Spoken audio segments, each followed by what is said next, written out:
Halo semuanya. Nah, di podcast kali ini saya ditemani oleh Bu Novika. Di sini kita mau bahas tips-tips tentang cepat lulus kuliah ya, Bu. Ya. Nah, sebelumnya saya juga udah membahas tentang beasiswa full dari S1 sampai S3. Tonton aja yang belum nonton, ada di atas linknya. Oke. Sebelumnya S1-nya di mana? Saya S1 kebetulan karena orang tua berada di Lampung. Jadi dulu saya S1-nya di Universitas Lampung. Lampung di negeri ya? Ya. Kalau untuk S2-nya? S2-nya saya awal 2013 itu melanjutkan studi di Jogja. Saya memilih merantau, gitu kan, karena memang saya suka hal-hal yang sifatnya mandiri gitu ya, melatih kemandirian gitu kan ya.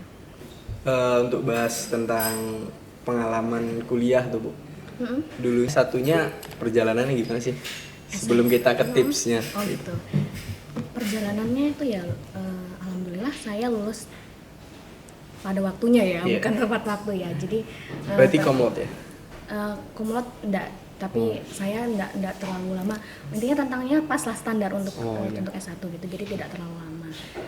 Jadi waktu itu saya mulai masuk kuliah S1, saya mengambil jurusan ataupun prodi pendidikan Pancasila dan Kewarganegaraan tahun 2008. Kebetulan saya masuk Unila itu tanpa tes. Unila tanpa tes ya? Iya, tanpa tes. Berarti kayak PTN atau? Kalau dulu namanya PMKA, jalur undangan gitu kan, seperti beberapa universitas mengajukan atau mengirim undangan kepada masing-masing sekolah untuk setidaknya ini merupakan fasilitasi bagi calon-calon mahasiswa yang punya prestasi secara akademik. Jadi nanti dilihat dari nilai raportnya. Itu grafiknya seperti meningkat mulai dari kelas 1 semester 1 sampai dengan kelas 3. Atau kelas 10. Sekarang kan menyebutnya kelas 10 sampai kelas 12. Iya. Itu beasiswa nggak? Dapat beasiswa tadi? Enggak. Kebetulan enggak. Itu hanya jalur masuknya saja yang tanpa tes itu. Tapi udah sistem UKT ya? Belum. Saat itu kuliah mahal nggak, Bu? Oh, saya termasuk kuliahnya itu nggak sampai 1 juta karena saya reguler. Tapi di dalam satu kelas itu untuk angkatan saya ada dua jalur masuk ya, mahasiswa baru itu ya reguler dan non reguler. Kalau untuk yang non reguler itu sendiri dari informasi yang saya dapatkan selama saya kuliah S1 itu kurang lebih di atas 1 jutaan. Jadi ya Enggak kayak sekarang sih. Kalau sekarang itu iya, mahal banget. Mahal. Iya. Jadi harus benar-benar istilahnya harus memang ya benar-benar untuk kuliah gitu.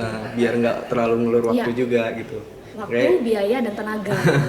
Dimana memang nggak sebanding sih kalau dibilang sekarang itu kualitas pendidikan itu nggak seperti dulu ya, Bu. Dimana S1 itu sekarang udah biasa gitu ya. Iya. Kalau dulu itu S1 istimewa gitu. Iya, istimewa. Kalau untuk tips pertama apa, Bu? Untuk tips pertama ya itu fokus. Ya. Konsisten. Fokus, konsisten, dan juga istiqomah. Istiqomah. Kenapa? Fokus ya terhadap apa yang memang perlu Anda lakukan, terutama dengan hal-hal yang berkaitan dengan perkuliahan gitu kan ya. Jadi memang perlu fokus misalkan ya, bukan berarti di sini saya untuk melarang Anda dalam berorganisasi, tidak. Silakan Anda berorganisasi sama Anda mampu membagi waktu, gitu kan ya. Tapi kalau dulu Ibu organisasi aktif nggak? Saya nggak begitu aktif dalam organisasi. Makanya kalau tips menurut saya nanti takutnya. Karena saya juga nggak hobi organisasi gitu. Iya, tapi bukan berarti kita ini. Sebenarnya saya dulu pernah di awal itu sudah ikut organisasi, cuman organisasinya yang memang waktu dulu saya S1 organisasinya yang memang tidak efektif gitu. Maksudnya tidak nggak terlalu padat gitu kan. Kalau sekarang itu malah kayak kuliah untuk organisasi. Iya. Padat. Jadi organisasinya jangan dinomor duakan ya, tapi dinomor satukan ya, tapi dinomor duakan. Jadi yang pertama itu adalah yaitu kuliah, fokus untuk kuliah. Ketika Anda sudah menuliskan apa-apa saja yang bakal Anda targetkan gitu kan ya. Kayak roadmap gitu ya? Iya, seperti apa sih yang ingin Anda capai gitu kan ya. Seperti halnya misalkan anak teknik nih, saya mau lulus berapa tahun, dalam jangka waktu berapa tahun. Nah gitu kan, pertama apa yang harus saya lakukan untuk bisa saya mencapai itu gitu. Yang pertama misalkan tidur tepat waktu, ataupun memang prioritasnya itu skala prioritas antara kebutuhan dengan sekedar keinginan gitu kan. Memang perlu dipilah-pilah lagi gitu kan. Ketika memang itu butuh dan berkaitan dengan masa-masa kuliah Anda, itulah yang harus diprioritaskan. Nah, selebihnya bukan berarti tidak ataupun menghilangkan sama sekali, tapi di manage gitu. Nah, untuk sedikit menyinggung tentang karakteristik, kalau untuk tips itu kan tergantung per individu ya Bu. Ya. Mungkin ada mahasiswa yang gimana ya, mereka itu kuliah acuh tak acuh gitu. Mungkin menurut Ibu gimana? Kuliah acuh tak acuh gitu, gimana gitu mahasiswa kuliah acuh tak acuh? Ya pasti ada kan gitu kan, ya mereka tuh ya udahlah ntar juga pasti lulus gitu. Pasti ada yang kayak gitu. Untuk menghadapi hal seperti itu balik lagi deh, saya pernah menyampaikan setiap di kelas, kalau memang Anda belum bisa bertanggung jawab untuk diri Anda sendiri, tanggung jawab Anda itu untuk orang tua. Jadi bayangin aja gitu, dipikirkan deh ataupun dibayangin wajah-wajah orang tua Anda gitu kan ya, mati-matian gitu kan. Untuk apa sih membiayai Anda kuliah ataupun sampai yang dibela-belain merantau gitu kan, dibela-belain merantau jauh dari orang tua gitu kan, sementara pengawasan dari orang tua itu minim. Kadang lagi di telepon ngomongnya di kos padahal lagi di mana gitu kan. Dalam hal ini itu tadi Anda punya tanggung jawab. Kalau memang Anda belum bisa bertanggung jawab untuk diri Anda sendiri, tanggung jawab Anda itu untuk orang tua. Apa yang akan saya berikan untuk orang tua saya? Gitu. Itu juga yang saya lakukan. Jadi step-step yang sudah saya lakukan selama saya S2 kan saya kan begitu jauh ya dari orang tua. Jadi saya sudah sampai di mana, gimana prestasi akademik saya selama per semester itu, saya sharing ke orang tua saya. Pak, saya seperti ini, Bu, saya seperti ini. Kemudian dalam hal penelitian pun, judul tesis saya pun itu saya sampaikan. Ketika apa? Ketika nanti ditanya oleh orang gitu kan, oh berarti ini progres gitu. Oh berarti ini ya menjadi kebanggaan sendiri atau buat orang tua. Tapi kayak memang keluarga itu butuh juga kayak support dari keluarga. Mungkin banyak juga yang mahasiswa yang mereka makanya bisa terjadi seperti hal-hal yang acuh tak acuh, atau itu karena support dari keluarga itu kurang. Iya, support. Yang pertama kita juga harus melihat kenapa si anak kok acuh tak acuh seperti itu. Mungkin dari segi finansial orang tua sanggup membiayai, tapi dalam segi motivasi dan supporting itu tadi malah kurang ya, ataupun tidak ada. Berarti selama mengajar itu Ibu pernah dapetin seperti itu nggak? Menghadapi yang mahasiswa seperti itu? Pernah ada yang menghadapi mahasiswa yang seperti itu. Ya beberapa saya temukan ada semester kemarin kalau nggak salah ya. Jadi kebetulan dia pamit kepada saya itu di tengah semester, di dalam lembar jawaban itu dia menuliskan, Ibu terima kasih atas perkuliahan selama ini dan ilmu yang bermanfaat sekali buat saya. Saya mohon pamit Ibu karena saya harus berhenti kuliah yang dikarenakan orang tua saya sakit. Itu terutama ayahnya. Ayah saya sakit Bu, jadi nggak ada yang lagi yang bisa membiayai saya sehingga saya memutuskan untuk berhenti kuliah. Gitu.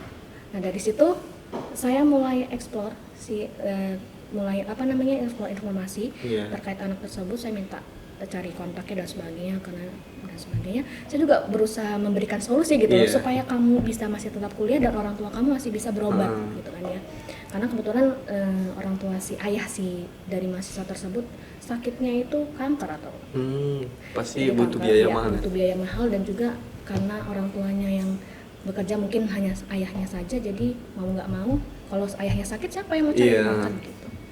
Jadi saya explore, kemudian saya berikan motivasi, ya mudah-mudahan setelah dari sini walaupun tidak di UAD Anda tetap bisa melanjutkan sekolah seperti apa yang Anda cita-citakan.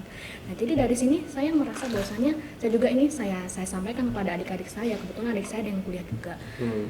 Bersyukur kamu ketika memang orang tuamu masih sehat, masih sehat, mampu secara finansial gitu kan ya. Dan juga ada tanggung jawab yang kamu pegang nih. Jadi orang tua itu tidak hanya ini, jadi kamu juga punya tanggung jawab. Jadi kita sama-sama bertanggung jawab. Orang tua bertanggung jawab terhadap anak, dan anak bertanggung jawab terhadap orang tua. Dalam hal ini, untuk saya juga ini. Ya, memegang nama baik orang tua menjadi apa ya? Menjadi seseorang yang mungkin bisa dibanggakan oleh orang tua. Itu tidak mudah. Kalau masukan dari saya sih itu ya, kita itu harus bisa menjaga nama baik terutama, karena kalau udah jauh dari orang tua itu memang kita itu ya wajar sih kalau dibilang masih remaja atau apa, pasti pengen tahu semua, tapi kita harus bisa mengendalikan diri. Ya balik lagi ke iman sih ya Bu, Iya. kita harus punya iman, agamanya harus dikuatin. Betul. Bagi non muslim juga pasti sama Pak ya, dengan hal seperti itu. Mungkin ada pesan lagi untuk ini yang bisa disampaikan untuk mahasiswa. Ya. Jadi manfaatkan apa yang sudah kamu dapat saat ini, apa yang sudah kamu mulai, ya diselesaikan gitu ya dengan cara yang baik. Jadi itu tidak hanya menjadi seorang yang baik, jangan hanya be the best, tapi do the best. Yes. Gitu. Oke. Jadi bisa bermanfaat juga untuk orang lain gitu ya. Ya. Setidaknya kalau kita merantau bisa yang kalau dibawa pulang itu adalah yang Ya, bermanfaat untuk ya. masyarakat di sana Ada ya. cerita, Nah. tidak ada cerita. Jadi anak saya sekarang gimana anaknya gitu kan? Nah. Makanya kenapa saya selalu sharing dan komunikasi dengan orang tua terkait dengan apa yang saya lakukan selama jauh dari orang tua itu, karena ketika nanti ditanyakan orang, oh jadi memang anak ini benar-benar sekolah, dan orang tua juga tidak sia-sia dalam menyekolahkan. Ya mungkin itu aja untuk teman-teman, semoga ini bermanfaat dan dia bisa lebih tanggung jawab lagi dengan kuliahnya, dan yang skripsi semoga cepat selesai. Oke, gitu aja semuanya. Terima kasih Bu untuk waktunya, udah nyiapin. Udah jam berapa ini? Oke, gitu aja. Bye.